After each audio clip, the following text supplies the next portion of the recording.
आम्ही पुण्यातून ट्रिप केरळला जाणार आहे. एका आठवड्याचा प्लॅन आहे. सगळी लोकेशन पाहूया.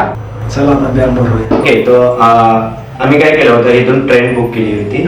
सो इथून आम्ही सेलमला जाणार होतो. फर्स्ट आमचा तो पॉईंट होता. So train Pune station to Salem. So Vivek express train होती. ट्रेन अराउंड 9 बजे रात्री निघाली होती. तर दुसऱ्या दिवशी 3 वाजता पोहोचली. अराउंड 18 ते 19 तास आम्हाला लागले सेलमला पोहोचण्यासाठी. ओके, तर सेलममधून आम्ही प्रायव्हेट गाडी घेतली होती. प्रायव्हेट गाडी आम्ही ती कशी बुक केली होती, त्याचं कसं मतलब आम्ही त्याला कसं रेंट दिला ते मी तुम्हाला एंड ऑफ द व्हिडिओ सांगेल. आणि ओव्हरऑल ट्रिपचा किती खर्च झाला, किती कॉस्ट झाली ते बी मी एंड ऑफ द ट्रिप सांगेल.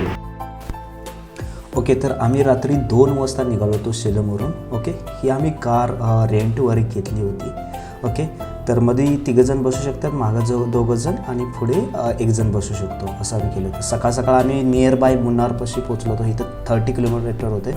अराउंड 7 वाजले असतील. आम्ही म्हटलं आता सकाळ चहा घेऊया. ओके, लहान मुली बी होत्या, त्यांना बी थोडे बिस्किट पुढे हे आम्ही हॉटेलमधून घेतले आणि आम्ही सगळ्यांनी चहा घेतला. सकाळ फ्रेश झालो अँड जस्ट म्हटलं की आता ओके फ्रेश होऊन जरा चहा घ्यावा अँड जस्ट आता जाऊया पुढच्या मुन्नारच्या पॉईंटला. तो नियर बाय इथून 30 किलोमीटर राहिलं होतं मुन्नार. ओके, तर आम्ही मॉर्निंगला काही थोडेसे फोटोशूट केले. ओके,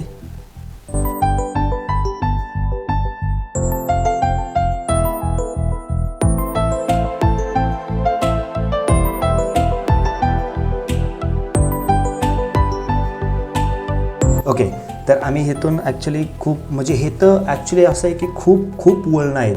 जर तुम्ही लाँग डिस्टन्सवरून येऊन मुन्नारकडे येत असाल तर इट इज नॉट पॉसिबल. खूप वळणं आहेत, त्यामुळे खूप प्रॉब्लेम होतो. ओके, तर आम्ही इथं 3 जण पुढे 3 जण बसल्यात, आम्ही 2 जण मागं बसलो आहे. ओके, सो खूप आम्ही एन्जॉय केला कारमधून. ओके, जाताना ओके आमच्या सगळं टोटल 3 छोट्या मुली होते. एक चिमू, देन त्यांच्या 2 मुली होत्या. ओके, मुलीसुद्धा खूप एन्जॉय करायच्या, खूप. ओके, तर अशा प्रकारे आम्ही ऑलमोस्ट आम्ही चाललो. ओके, मुन्नारचा सगळा घाट खूप वळणं आहेत, खूपच. तर हे पहिल्यांदा आम्हाला चहाचे झाडं दिसली. ओके, चहाची झाडे इतके आहेत ना, खूप. हे तर जर ड्रोन असती ना कॅप्चर करायला तर अजून बेटर झालं असतं. आणि इथून त्यांची मुन्नारपासून वरती यायला त्यांची आपली बस बी आहे, बसने बी तुम्ही येऊ शकता. ओके, खूप म्हणजे आता पहिल्या पॉईंट आम्ही उतरलो. इथं आम्ही पहिल्यांदा फोटो कॅप्चर केले. ओके, हे पूर्ण जे आहेत ना, पूर्ण आपली चहापत्तीची झाडं आहेत. हे वरून कट करतात, ह्यांची पानं त्यांची सुकवतात, त्यातून परत ना ते मॅन्युफॅक्चरमध्ये जातात, तिथून पुन्हा चहाची पावडर होते. आम्ही ते बी परचेस केली. I will show you later. Okay, तर हे आम्ही खूप इथं मजा केली, फोटो काढली ड्रायव्हरसहित, गाडीसहित. ओके, खूप. आणि पहिला आम्ही पॉईंटला आता जाऊया. ओके, आम्ही पहिला पॉईंट पहिल्यांदा फोटो घेतला आणि इथं पहिल्यांदा अशी एक बाग आहे, म्हणजे प्राण्यांचंही आहे संग्रहालय. तिथं आम्ही जाऊन पहिल्यांदा ते पाहिलं. ओके, तर एराविकुलम नॅशनल पार्क होतं. ओके, हे आम्ही ऑलमोस्ट इथे येऊन फोटो काढले. सो पहिल्यांदा म्हटलं काहीतरी खाऊया. ओके, आम्ही बसून तिथं जे भेटलं आहे मॅगी भेटती, वडापाव भेटतात, बरेच मेनू भेटतात. ओके, तिथून परचेस केले आणि बसलो. आणि इथं ऑलमोस्ट 120 रुपयाला एक तिकीट आहे. ते काय करतात, तिकीट घेतात आणि त्यांची स्वतःची बस आहे. ते बस कडून तुम्हाला घेऊन असे त्यांची डोंगरावरती घेऊन जातात. आणि तिथे गेल्यानंतर असे त्यांचे प्राणी आहेत, लाईक दिस कन्सिडर करा की शेळ्या कशा असतात सेम तसे प्राणी आहेत. आणि हे जवळ आल्यावर मारतात बरं का. आमची चिमू तिथं जवळ गेली, मारायला लागली होती. ओके, आम्ही काही तिथं फोटो कॅप्चर केले त्यांच्यासोबत. आणि पुन्हा आलो आम्ही बॉटनिकल गार्डनला. हे खूप गार्डन आहे. ही जी आम्ही जिथं रूम घेतली होती वरती मुन्नारपाशी, तिथून ओन्ली 5 मिनिटाच्या अंतरावर आहे. इथं गुलाबाची फुलं बघायला भेटल्या. आणि संध्याकाळी ऑलमोस्ट संध्याकाळीच जावा तुम्ही. ओके, 7 वाजताच्या आसपास इथली लाईटिंग चालू होते, तर तुम्ही 6ला इथं जावा. गेल्यानंतर इथं इतकं डेकोरेशन त्यांनी केलं ना, सगळे लाईटिंगचे आहे. मुन्नारच्या वर स्टेशनवरती रूम घेतलं, नियर बायच आहे. तिथे गेल्यानंतर इथं गुलाबाची झाडं पहा, परत ना लाईटिंग. आणि हे संध्याकाळी बघायला खूप चांगलं आहे. दिवसा इथं काय नाही, संध्याकाळी जे लाईटिंग ज्यांनी खेळवली ना, खूप लाईटिंग खेळवली. हे 7 वाजता स्टार्टिंग, करेक्ट 7 वाजता लाईटिंगचा शो स्टार्ट होतो. ओके, इथं आवर्जून तुम्ही थांबा आणि हे बघा. खूप भारी असं लाईटिंगचे शो आहेत. खूप भारी वाटतं. आणि ते ॲक्च्युली बिहाइंड द सीन बॅकग्राऊंडला ना म्युझिक लावतात. ते म्युझिक आणि हे लाईटिंगचा शो खूप भारी वाटतं बघायला. ओके, लहान मुलांसाठी इथं खेळायला बी आहे, बघण्यासारखं खूप आहे. फोटोज आपण आम्ही इथं खूप काढले फोटोज.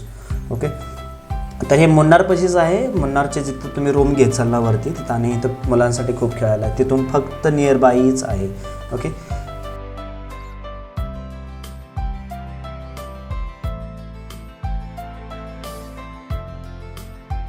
ओके, तर आम्ही अशा प्रकारे ओके. आणि हे तर काही फोटो आम्ही कॅप्चर केले. ओके, हे बघा आम्ही सगळे फोटो कॅप्चर केले ह्यांच्या संगत. ओके, ते बॅकग्राऊंडलाही खूप लाईटिंग असल्यामुळे इतके भारी फोटो निघतात ना.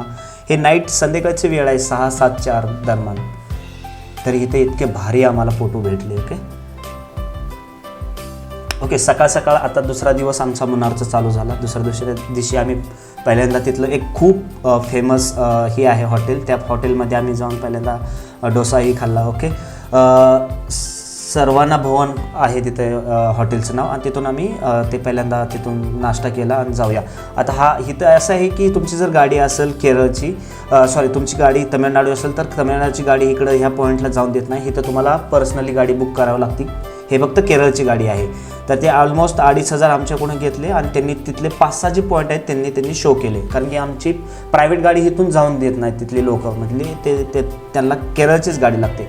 तर पहिल्यांदा आम्ही हा धबधबा पाहिला. धबधबा इज गुड होता. आमची चिमुरी तो खूप खेळली, आणि ही दोन्ही मुलीही खूप खेळली, ज्ञानो आणि ही. ओके, तिथं आम्ही काही फोटो कॅप्चर केले. ओके, नंतर त्यांनी स्ट्रॉबेरीला नेलं. स्ट्रॉबेरी आम्ही फ्रीमध्ये खूप खाल्ली. ओके, आणि परचेस बी केली.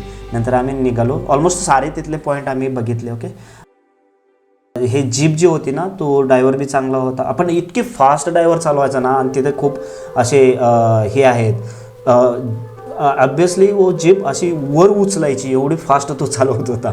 खूप आम्हाला असं वाटलं की आम्ही पडतोय काय. खूप म्हणजे खूप रिस्की आहे ॲक्च्युली. तिथून परत ना नियर बाय येतानाच ते धबधबा हे आहेत. ओके, ते आम्ही धबधबा पाहिले तिथले. ओके, झाडं आहेत खूप, म्हणजे असं खूप मोठी झाडं आहे, असं खूप मोठं जंगल असल्यासारखं वाटतं तिथं.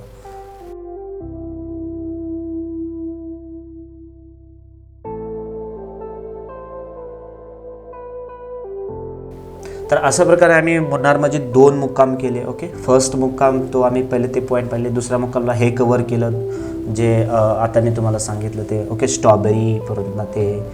ओके, आणि परत ना तिथे एक बोटचं बी आहे, यामध्ये बोटिंग बी करू शकता बसून. ते आम्ही बोटिंग नाही केलं, पण आम्ही तिथे जाऊन फोटोही काढले. ओके, बिहाइंड द सीन जो बॅकग्राऊंड आहे ते बी खूप ब्युटिफुल आहे. ओके, ते आम्ही सगळं. आणि नंतर आम्ही खाली येताना आम्ही पहिल्यांदा सगळ्यात वरती गेलो. नंतर खाली येताना पहिल्यांदा म्हटलात की आता चहाची पावडर विकत घेऊया. ओके, चहाची पावडरची फॅक्टरी आहे तिथं. पहिल्यांदा आम्ही टेस्ट केली की वेगवेगळे व्हरायटीचे आम्ही टेस्ट चहा केले. नंतर आम्ही तिथून चहा बाय केले.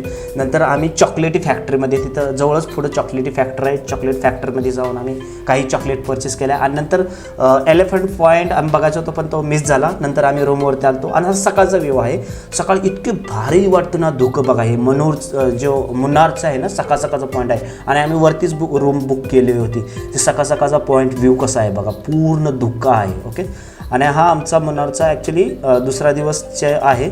ओके, इथून आमचा तिसरा दिवस आम्ही स्टार्ट होणार होतो. तिसऱ्या दिवशी आम्ही हा रूममध्ये फोटो काढले, आणि तिसऱ्या दिवशी आम्ही नेक्स्ट पॉईंटला जो वारकालामध्ये निघालो.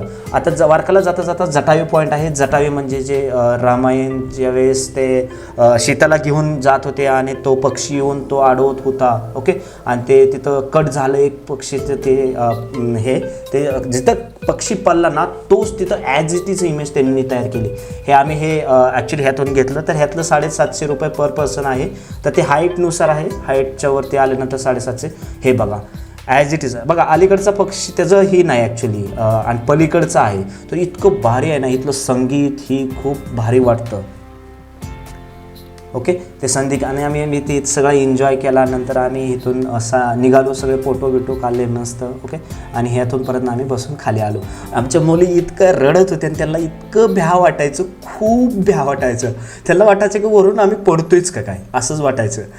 ओके, तर आम्ही इथं खूप फोटो. नंतर आमचा नेक्स्ट पॉईंट होता वारकाला. वारकालामध्ये आम्ही बोट बुक केली होती. ऑलमोस्ट आमच्याकडून 2300 रुपये बुक घेतले होते. आम्ही सगळे एकाच बोटमध्ये बसलो होतो. इतका भारी व्ह्यू आहे ना वारकालामध्ये. ओके, खूप एन्जॉय केला आम्ही. आणि तिथं बघण्याजोगं ॲक्च्युली झाडं साईडकडून आहेत आणि मधून बोट जाते अशी. खूप म्हणजे खूप भारी वाटते. हो का, हे पॉईंटला आम्ही तिथे गेल्यानंतर आम्ही थोडं पवलू. ओके, एक ते आत नेऊन काय आहे की एक पूर्ण असं आहे, निळं पाणी आहे. हे निळं पाणी इथं आम्ही खूप पवलो. ओके, हे जास्त बुडणार नाही पण ते असं वाटतं की आपल्याला खूप खोल आहे. मग आम्ही सगळ्यांनी तिथं पवलो आहे का. आम्ही सगळे माझे बायको हे सगळे आम्ही जण इथं पवलो. मुलीसुद्धा एक आमच्या चिमून तर नाव वरनंच उडी टाकली होती बोटवरून पोहण्यासाठी. ओके, काही नंतर आम्ही इथं काही फोटो काढले आणि नंतर आमचा टायमिंग झाला इव्हनिंगचा टायमिंग. आम्ही काही फोटोशूट केले आणि वारकालामध्येच आम्ही रूम बुक केली होती. वारकालामध्ये आणि कन्याकुमारीला आम्ही ऑन द स्पॉट आम्ही रूम बुक केले होते. ओके, काही आम्ही ते पॉईंटला इव्हनिंगचा पॉईंट आहे, इव्हनिंगला पॉईंटला आम्ही काही फोटोशूट केले होते. ओके, आणि इथंच थोडंसं आम्ही काही नाश्ताही केला. ओके, आणि वारकालामध्येच आम्ही स्टे केला आणि दुसरा मुक्काम आम्ही नंतर पुढच्या पॉईंटला गेलो होतो. ओके, इथं आमच्या चिमेनं खूप एन्जॉय केला. ओके, आम्ही काही बसून बी फोटो काढले होते.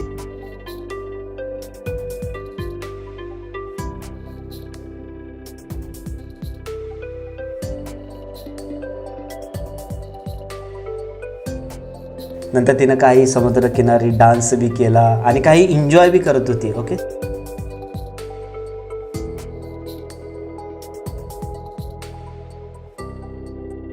ओके, आम्ही वारकालामध्ये एक मुक्काम केला आणि चौथ्या दिवशी आम्ही निघालो. ओके, अजमेलामध्ये गेलो. तिथं शंकराची मूर्ती खूप मोठी आहे आणि तिथं तुम्हाला हे प्रसाद हॉटेलमध्ये भेटणार तर तसा लंच आहे. ओके, नंतर आम्ही पद्मास्वामीला गेलो. पद्मास्वामी इज व्हेरी गुड, पण तिथे एक पोशाख त्यांचा हाच पोशाख यूज करावा लागतो, दुसरा पोशाखला अलाउड नाही.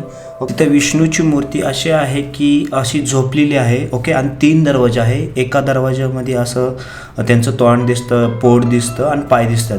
सो केअरफुली तिथे गेल्यानंतर तिन्ही बघा. ओके, कारण की खूप ढकलाढकली होते त्यामुळे केअरफुली तिन्ही गोष्टी बघा. ऑटोमॅटिक सगळ्या दिसतात. ओके, तिन्ही दरवाज्यातून एक दरवाजा पुढे गेल्यानंतर पण. ओके, नंतर आम्ही कन्याकुमारीला गेलो आणि कन्याकुमारीच्या बाहेरून आतून खूप आम्ही फोटो काढलो. ओके, मी एका हॉटेलची ते लिस्ट दिली. ह्या हॉटेलला आम्ही स्टे केला. कार रेंट अशा प्रकारे होता की आमचं जो कार रेंट आहे टोटल मी तुम्हाला किलोमीटर दाखवला आहे. आम्हाला 10 रुपीज किलोमीटर घेतलं. नंतर त्याने डेली चार्ज घेतला होता 700 रुपये आणि दिवसाला गाडीचा रेंट घेतला होता 2300 रुपये घेतला होता. असा ऑलमोस्ट आमचं जे कारचं रेंट आहे 26,000 गेलं. आणि दुसरे नेक्स्ट पेजवर मी जसं तुम्हाला टोटल शो केलं की मी सगळं ईच आणि एव्हरी इथं शो लिस्ट केली की आमचा टोटल किती खर्च झाला. तर टोटल आमचा ऑलमोस्ट 70,000 ह्या ट्रिपचा खर्च झाला. ओके, मी हॉटेलची बी तुम्हाला लिस्ट दाखवली, मी कारचं बी तुम्हाला दाखवली. टोटल आम्ही ऑलमोस्ट 6 जण होतो. 6 जणाला ऑलमोस्ट आम्हाला 70,000 एवढी कॉस्ट झाली. आणि मी पर्सनली बी चौकशी केली होती ट्रिप थ्रू जे वेंडर असतात त्यांच्याकडून. तर ते ऑलमोस्ट मला आमच्या 6 जणाची एवढे पॉईंट बघण्याची 96,000 रुपये त्यांनी कॉस्ट दिली होती. म्हणून आम्ही काय केलं प्रायव्हेटलीच आम्ही स्वतःही बुक केली होती. आम्ही स्वतःही सगळे पॉईंट बुक केले.